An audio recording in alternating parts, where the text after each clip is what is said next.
본문 말씀 가지고요, 너희와 항상 함께 있으리라 라는 제목으로 말씀의 은혜 나누도록 하겠습니다. 이제 금요기도의 설교 마태복음은 오늘로 이제 마지막 끝이 납니다. 다음 주부터는 잠언 아니면 히브리서 아니면 에베소서 아니면 공동서신 중에서 하려고 하는데 아직 마음을 못 정했어요. 그래서 고민 중이고 기도 중입니다. 어떤 말씀이 제일 좋을까 하는데, 제가 지금 7년째 우리 한사랑교회를 섬기다 보니까 사실 이 새벽 기도회 때 모든 말씀을 다 한 번씩은 전했을 거예요. 그래서 이게 어떤 말씀 하는 게 좋을까 고민 중인데, 여러분 혹시 특별히 함께 깊이 좀 살펴보고 있는 보시고 싶은 말씀 있으면은 제게 카톡 주시면은 특별히 맞춤 서비스로 그 본문을 선택하도록 할 테니까 알려주시기 바랍니다. 여러분은 삶에서 어떤 두려움을 느끼십니까? 핵심 감정 탐구라는 책에서 노승수 목사님은 이제 심리학을 공부하신 박사님이신데요. 두려움에 대해서 다음과 같이 말했습니다. 감정적 반응으로 죽을 것 같다.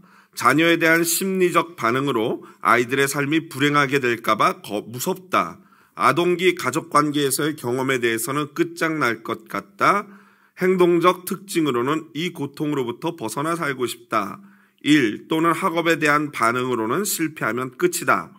대인관계에서의 반응은 존재 거부, 자살 및 의사소통 양상과 갈등 해결 양상 등을 들고 있다라고 기록하고 있어요.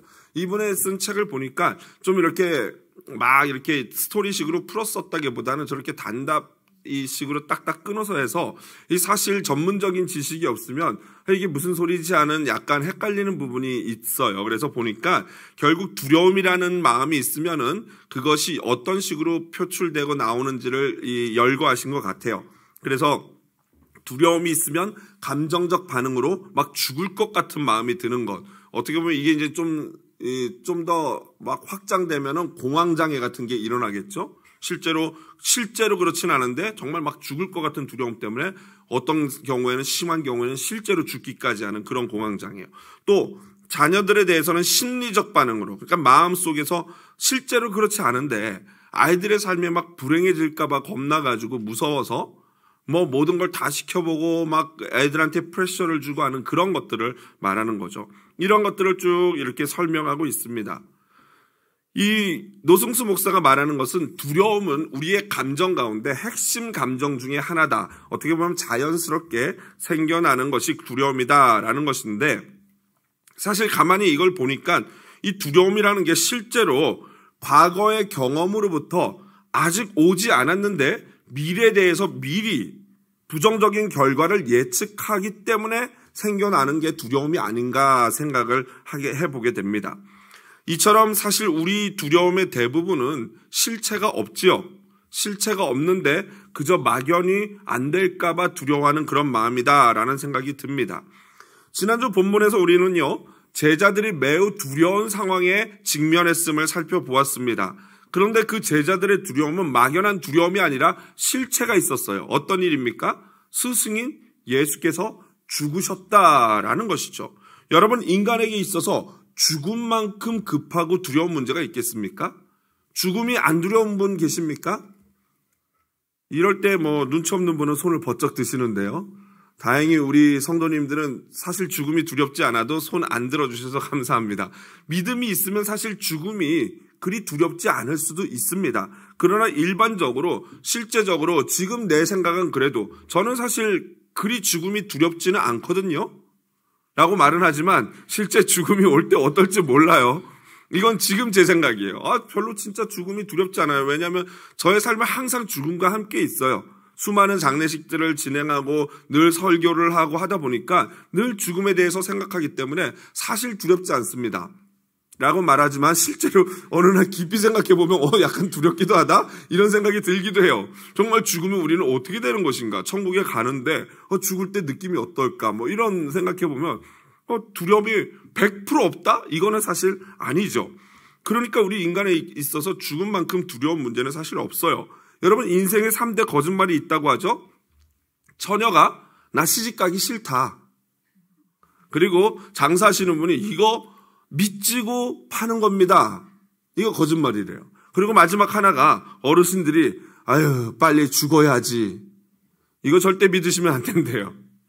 이 말은 죽겠다는 게 아니라 살고 싶다라는 그런 말이라고 하죠. 사실 제가 이 말이 진짜인 걸 어떻게 느꼈냐면요. 요즘 우리 교회 성도님들 어르신들 전화 드려보면은 교회 잘 안 나오실라 그러더라고요.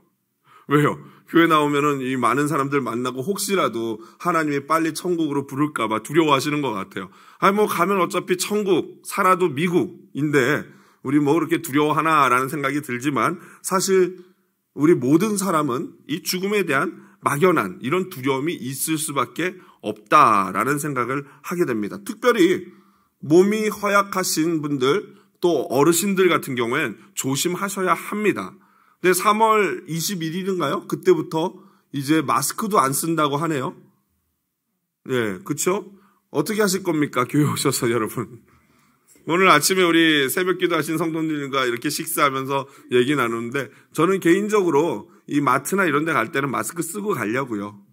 여러분들도 자유롭게 내가 쓰고 싶으면 남의 눈치 보지 말고 쓰십시오. 저도 가능하면 사람 많이 모이는 곳에는 착용하려고 합니다. 왜냐하면 어떻게 될지 모르고 제가 한번 걸려보니까 안 되겠더라고요. 너무 아프더라고요. 그래서 여러분 가능하면 잘 관리를 하시기를 부탁을 드립니다. 오늘 본문은요, 이 무소하는 제자들에게 마지막으로 주님께서 두 가지 명령을 하시는 그러한 본문입니다. 그러니까 이 땅에서 마지막 승천하시기 전에 하신 말씀이기 때문에 유언과도 같은 것이죠. 그 주님이 명령하신 두 가지 큰 명령이 무엇인지를 함께 살펴보도록 하겠습니다. 본문의 시간적 배경은요, 안식 후 첫날 새벽입니다. 그러니까 주일 이른 아침인 것이죠. 마태는 막달라 마리아와 다른 마리아가 예수님을 무덤을 보러 갔다라고 기록하고 있는데요. 마가는 거기에 16장 1절에 보니까 살로메, 그러니까 예수님의 이모를 추가하고 있습니다. 그리고 누가는요, 요한나와 다른 여인들이 갔다라고 기록하고 있고요. 요한은 막달라 마리아만 기록하고 있습니다. 하지만 막달라 마리아뿐만 아니라 다른 여성들, 우리라는 표현을 통해서 다른 여성들도 있었음을 분명히 암시하고 있습니다. 그러니까 이 모든 복음서 기자들의 내용을 이렇게 종합해 봤을 때 막달라 마리아, 요셉의 어머니 마리아, 살로메, 요한나 그 외에도 다른 여인들이 많이 있었다라는 것을 알 수 있습니다. 중요한 것은요, 가만히 보면은 어떤 때는 여성들이 훨씬 더 용감합니다. 그렇죠? 12명의 제자들은 다 도망가 버렸는데 이 여성들은 예수님의 십자가 앞에 끝까지 지키고 장례를 치렀을 뿐만 아니라 안식 후 첫날, 그러니까 안식일이 지나자마자 율법적으로 무덤에 갈 수 있는 바로 주일날 새벽부터 예수님의 무덤을 찾아왔던 것이죠. 그만큼 여성들이 더 용감하고 어떤 경우에 여성들이 훨씬 더 예수님을 사랑한다라는 사실을 볼 수 있죠. 그녀들이 무덤에 이르자 큰 지진이 일어나고 갑자기 어디선가 천사가 나타나서 이 무덤의 입구를 막고 있는 돌을 굴리고 그 위에 앉습니다. 이 복음서 기자에 따라서 어떤 사람은 한 청년이라고 얘기하고 있고 어떤 사람은 두 천사다라고 얘기하고 있고 어떤 사람은 한 천사다라고 얘기하고 있는데 그걸 종합해보면은 두 명의 천사가 하늘로부터 내려왔고 그 중에 한 명이 주로 여성에게 말을 했던 것으로 정리될 수 있습니다. 그 천사가 전한 소식이 무엇입니까? 바로 예수께서 부활하셨다. 너희가 찾는 예수가 약속하신 말씀대로 부활했다라는 기쁨의 소식을 전했습니다. 그리고 그 무덤을 지키던 군사들은요, 혼비백산했어요. 여러분 생각해 보십시오. 그렇지 않겠습니까? 얼마나 죽었던 사람이 일어나서 나오니까 그게 얼마나 놀랍겠습니까? 당연히 두려워할 수밖에 없는 것이죠. 아마도 사람이 가장 무서운 것이 있다면은 아마 사람의 시체일 거예요. 그렇죠? 여러분 길 가는데 어두운데 시체가 하나 덩그러니 있다면은 안 무섭습니까? 무섭습니까? 상상만 해도 오금이 저리는 일 아니겠습니까? 그런데 그 시체보다 더 무서운 게 뭡니까? 그렇죠. 그 시체가 움직이는 거예요. 그러면 진짜 그거는 혼이 빠져나갈 것 같겠죠? 여러분 실제로 아르바이트 가운데 시급이 굉장히 센 아르바이트가 있다고 합니다. 뭔지 아십니까? 이 병원에 가면요, 의료 연구용으로 사용하는 시신을 닦는 그런 일이 있어요. 그래서 시신을 알코올로 전체를 이렇게 깨끗이 닦아가지고 이 닥터들이 그것을 가지고 실습할 수 있도록 준비하는 그 아르바이트가 있고, 또 사고로 들어온 사람들을 이렇게 장례하도록 깨끗이 닦는 그 시체를 닦는 아르바이트가 있는데, 그게 시급이 그렇게 세대요. 당연히 세겠죠.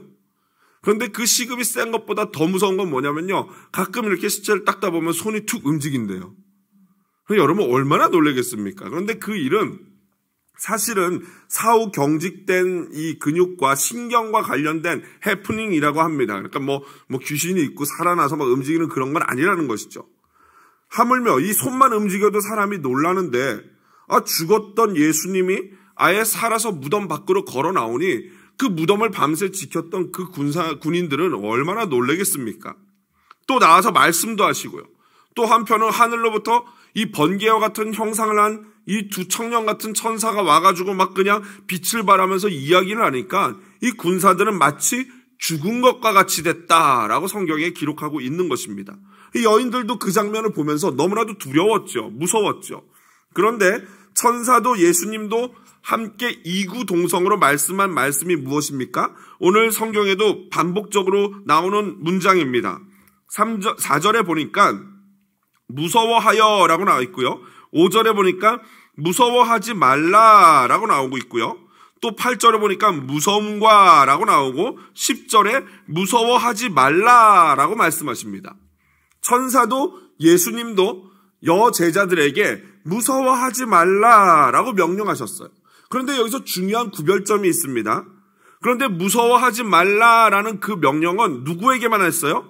그 무서워하는 두 부류의 사람이 있죠. 바로 예수님의 여자 제자들이고, 또 다른 사람들은 군인들이에요. 그런데 군인들에게는 무서워하지 말라라는 말씀을 안 하시고요, 오직 이 여자 제자들에게만 무서워하지 말라라고 말씀하십니다. 이것이 바로 은혜인 줄로 믿습니다. 사도 바울은요, 다음과 같이 말했어요. 디모데후서 1장 7절. 우리 화면 보면서 같이 한번 읽어보겠습니다. 하나님이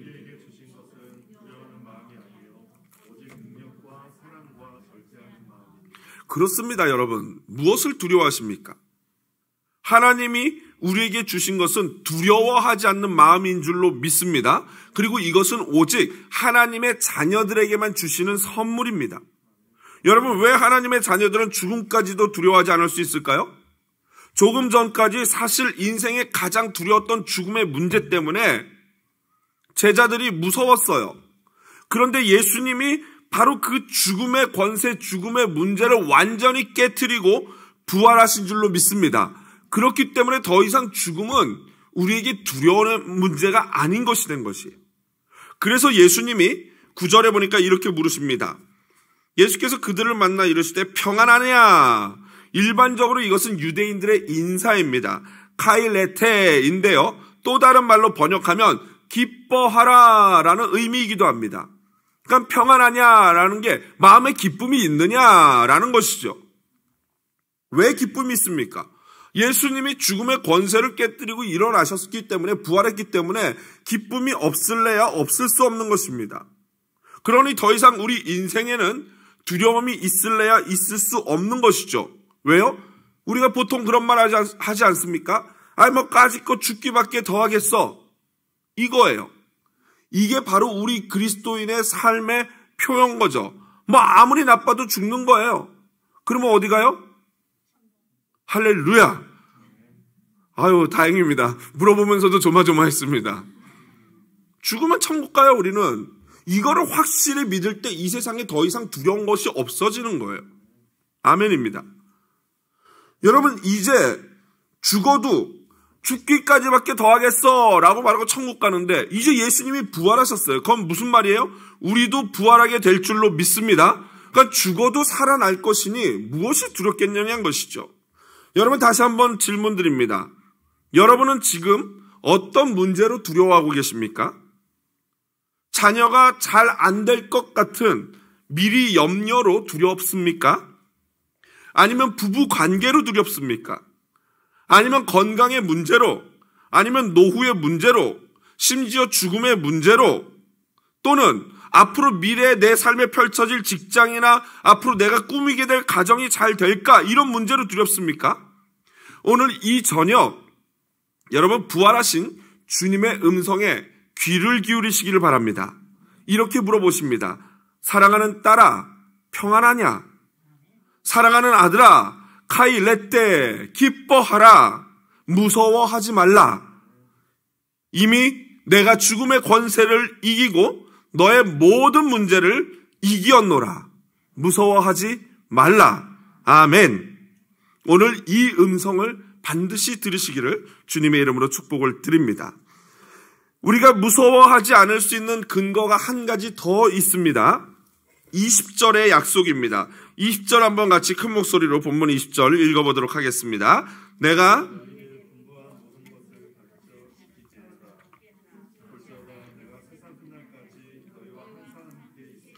볼지어다 내가 세상 끝날까지 너희와 항상 함께 있으리라. 아멘. 이 약속만큼 우리의 두려움을 물리칠 수 있는 확실한 이유가 어디 있겠습니까? 여러분, 하나님이 함께 하신다면은 예수님이 함께 하신다면은 우리가 무엇을 두려워할 필요가 있겠습니까? 여러분, 혹시 큰 교회에서 혼자 기도해 보신 경험 있으십니까?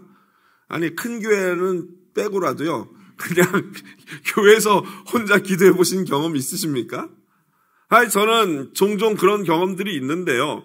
어떤 날은 너무 신경 쓰이지 않고 기도가 은혜롭게 잘 되는 날이 있는가 하면 어떤 날은 갑자기 너무너무 무서울 때가 있어요. 너무너무 무서울 때. 그러면 막 그냥 사탄아 물러가라 이러면 예수의 이름으로 하면서 막 찬양도 불렀다가 이렇게 막 하다 보면은 어느 순간에 또다시 그 두려움이 사라지고 풀리는데요. 기도해 본 경험은 없어도 혼자 어두운 밤길을 걸어가신 분은 계실 거 아니겠습니까? 혹시 밤 숲길을 걸어가신 분 계십니까? 좀 이상하네요. 그러면 이것도 은근히 무서워요. 여러분 혹시 시골에 가로등 하나도 없는데 나 혼자 차 운전하신 적 있습니까? 그때요, 백미러는 보지 마세요. 룸미러를 보지 마세요. 두렵습니다. 여러분 무섭습니다. 혼자 가면요 너무너무 무서워요. 그런데 여러분 참 신기하죠? 기도 둘이 같이 하면 어떨까요? 안 무서워요. 이 시골길도 그 어두운 밤길도 둘이 손잡고 가면 안 무서워요. 심지어 그 옆에 있는 애가 꼬마라고 할지라도 그 꼬마 손잡고 가도 안 무서워요. 그 꼬마는 나를 엄청 믿겠지만, 그렇죠?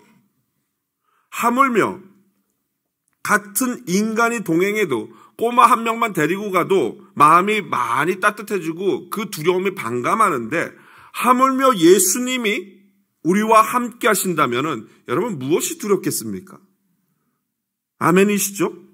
여러분 문제는 뭐냐면요, 이 예수님이 이렇게 오늘 마지막 말씀하시고 천국으로 승천하신 이유, 예수님은 십자가를 지시면서 낮아지셨어요. 자기 비하라 그러죠. 신학적으로 예수님이 죽기까지 자기 비하를 하셨고, 그리고 나서 부활하심으로 말미암아 하나님이 그를 높이셨어요. 그래서 빌립보서에 나오지 않습니까? 하나님께서 그를 높이사 세상의 모든 권세를 주셨다. 이게 바로 승기라고 하거든요.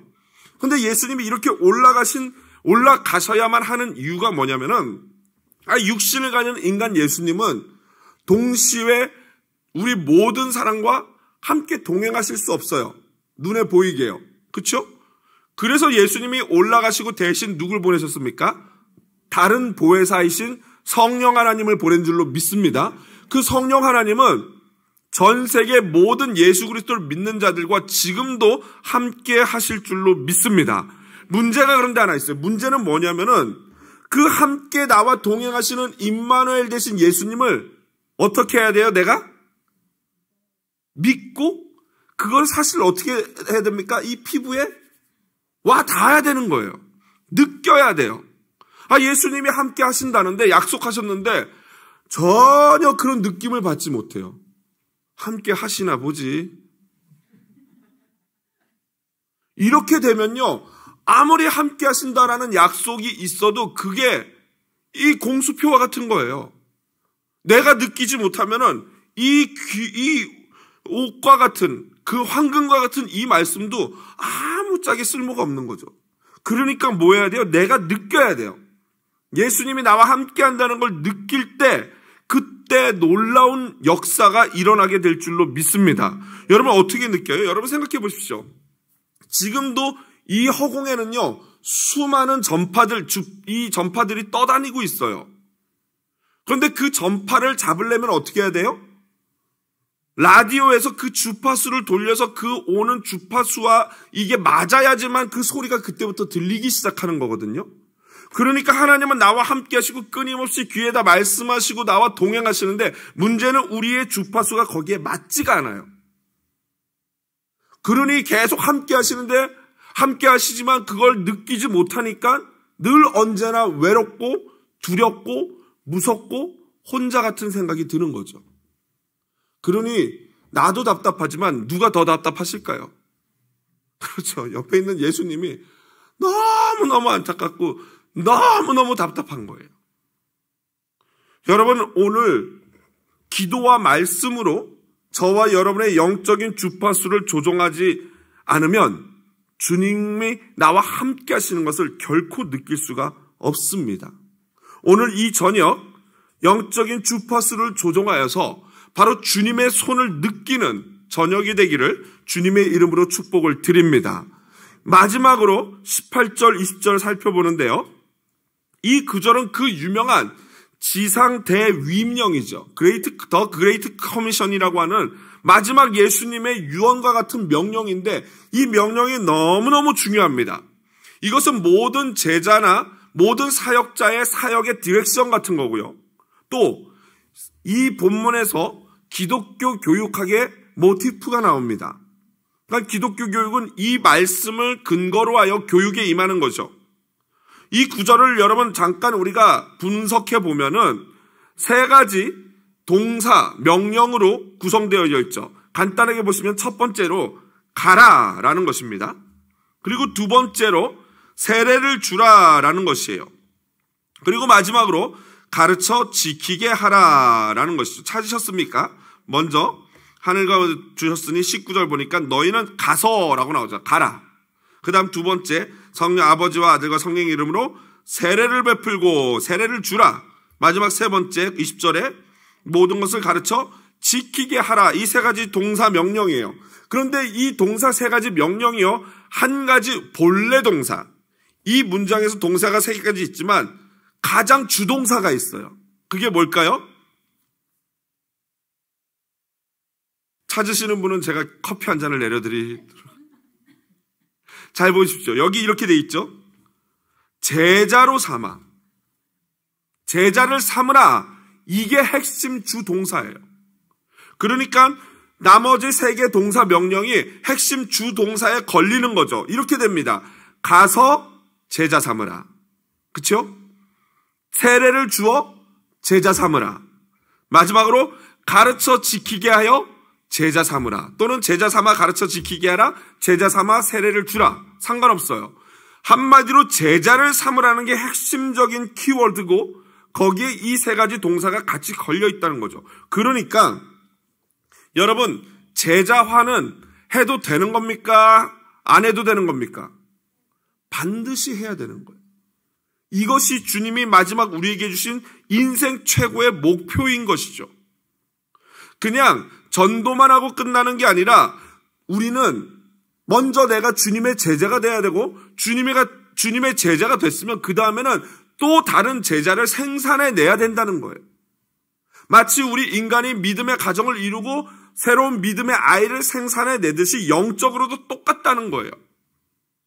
그러므로 우리는 어떻게 해야 됩니까? 먼저 예수님의 명령대로 하나님이 보내시는 곳으로 가야 할 줄로 믿습니다.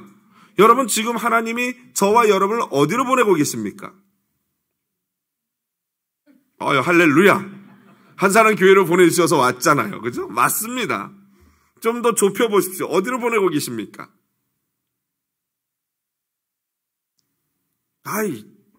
좀만 좁히면 되잖아요. 어디입니까? 여러분의 가정으로 각자를 파송하고 계십니다. 하나님은 지금 가서 제자 삼으라고 우리의 각 가정으로 우리를 파송시켰어요. 거기에서 제자화가 이루어졌으면 내 가정에서 이 제자화가 이루어지면 그 다음에는 조금 더 확장된 교회 공동체인 것입니다. 그리고 좀 더 확장된 내 이웃, 그리고 더 확장된 우리 지역사회, 더 나아가서는 나라, 그 다음에는 온 세계와 땅끝까지 이르러 가라는 거예요. 여러분 지금 여러분이 어느 곳에 있든지 오늘 우리 간사님 찬양 잘 고르셨어요. 아까 마지막 불렀던 그 찬양, 내가 서 있는 그곳에서 우리는 하나님을 예배하고 제자 삼아야 하는 것입니다. 자, 이제 갔어요. 그 다음에 뭐 합니까? 가서 뭘 하라고요? 세례를 주라. 여러분 세례는 뭐 하는 것입니까? 예수를 내가 구주로 믿습니다라고 고백하게끔 만드는 거예요. 그러니까 내가 예수를 구주로 고백할 뿐만 아니라 가서 그곳에서 그 사람을 예수 믿게 하고 그 사람이 예수가 나의 구주입니다라고 고백하게끔 만들어야 할 줄로 믿습니다. 복음을 전하라는 거예요. 여러분 가정에서 쓸데없이 맨날 그냥 이 사람 저 사람 얘기하고 막 그냥 드라마 얘기하고 막 그냥 예능만 얘기하고 막 이제는 이제 대통령 선거 이런 얘기만 하지 말고 뭘 얘기해야 됩니까? 복음을 얘기해야 돼요. 복음. 여러분 교회 구역에서 만나서 무슨 얘기합니까? 이 지역에 좋은 정보 어디 가면 뭐가 싸대 막 이런 거 또 얘기해도 좋지만 그거 얘기하기 전에 뭐 얘기해야 됩니까? 복음을 얘기해야 될 줄로 믿습니다. 어떤 모임을 가든지 우리는 복음을 나눠야 돼요. 그래서 그 사람이 세례를 받고 예수를 구주로 고백하게끔 해야 할 줄로 믿습니다. 마지막으로 가르쳐 지키게 해야 합니다. 여러분 이 재밌는 게 뭐냐면요. 기독교 교육은요. 단순히 그냥 지식만 전달하고 끝이 아니에요. 그 사람이 내가 가르치고 전달한 그 하나님의 말씀을 실제로 지키고 행하는지를 보아야 되는 거, 관찰해야 돼요. 그리고 그게 안 되면은 끊임없이 다시 동기부여를 하고 할 수 있도록 도와주고 때로는 책망을 하기도 하고 때로는 달래기도 하면서 그 말씀을 반드시 지키도록 해야 할 줄로 믿습니다. 특별히 우리 교역자들은 이 말씀을 잘 기억해야 돼요. 그냥 주일날 한번 말씀 전하고 끝이 아니라 그 말씀을 우리 자녀들이 우리 성도님들의 자녀들이 집에서 잘 지키는지를 끊임없이 관찰하고 살펴보고 다시 따져봐야 돼요. 그리고 안 지켰다 그러면 야단도 치고 그것에 대해서 다시 팔로우업을 해주는 그런 교육이 있을 때 바로 주님의 제자화가 완성되는 것입니다. 말씀을 마무리합니다. 하나님은요 우리에게 지금 굉장히 막중한 미션을 주셨습니다. 이 어찌 보면 매우 두렵고 어려운 일이죠. 그런데 여러분 우리가 두려워할 필요가 있을까요? 없을까요? 전혀 두려워할 필요가 없습니다. 왜요? 먼저 예수님이 무서워하지 말라 그랬어요. 무서워하지 말라. 두려워하지 말라 그랬어요. 예수님이 무서워하지 말라 그러면 그냥 단순하게 아멘 하면 됩니다. 겁낼 필요 없는 줄로 믿습니다. 그리고 주님이 그냥 말로만 무서워하지 마 하고 그냥 떠나버리신 게 아니고 실제로 우리와 동행하는 임마누엘 되신 줄로 믿습니다. 내가 세상 끝날까지 너희와 항상 함께 있으리라. 아멘이십니까? 주님은 미쁘신 분입니다. 약속이 신실하다는 거예요. 약속 한번 하면 반드시 지키는 분이라는 거죠. 그러니까 반드시 약속을 지키는 주님이 그렇게 약속하셨으니 너희와 항상 함께 있겠다 약속하셨으니 여러분 우리가 무엇을 두려워해야겠습니까? 우리가 두려워해야 되는 것은요. 우리 삶에 가득한 문제들이 아니에요. 우리가 두려워해야 할 것은 죽음이 아니에요. 우리가 두려워해야 할 것은 뭐냐면요. 잘 들으십시오. 예수님이 지금 나와 함께 하심에도 그것을 전혀 느끼지 못하는 이거를 제일 두려워해야 돼요. 그거를 느끼지 못하면 그것을 느끼지 못하는 무딘 영성 때문에 우리가 두려운 것이에요. 그러므로 어떤 위기와 어려움, 두려운 상황에서도 주님이 나와 함께 하는 것만 아주 세밀하게, 아주 민감하게 느끼기만 한다면요. 장담하는데요. 여러분 어떤 문제도 더 이상 여러분에게 문제가 아니고 두렵지 않을 줄로 믿습니다. 이거는요. 수천 년의 기독교의 역사를 통해서 증명되어진 사실이에요. 그 연약한 수많은 여성들과 그 연약한 모든 성도들이 우리가 똑같이 죽음이 두렵죠. 그런데 그분들이 주님이 함께 하는 걸 느끼니까 십자가에 거꾸로 죽는 거예요. 주님이 우리와 함께 하는 걸 느끼니까 사자밥이 되는데도 끝까지 하나님을 찬양하면서 죽는 겁니다. 여러분, 이제 우리와 함께 하시는 임마누엘의 은혜가 오늘 이 귀한 명령을 우리에게 던지시면서 걱정 마라, 내가 너와 함께 할 것이다라는 이 함께 하시는 놀라운 은혜가 시작된 것입니다. 바로 시작된 그 주님의 은혜를 우리 기쁨으로 마음을 다해서 찬양하며 평생의 주님의 은혜를 노래하는 저와 여러분 되시기를 주님의 이름으로 축복드립니다.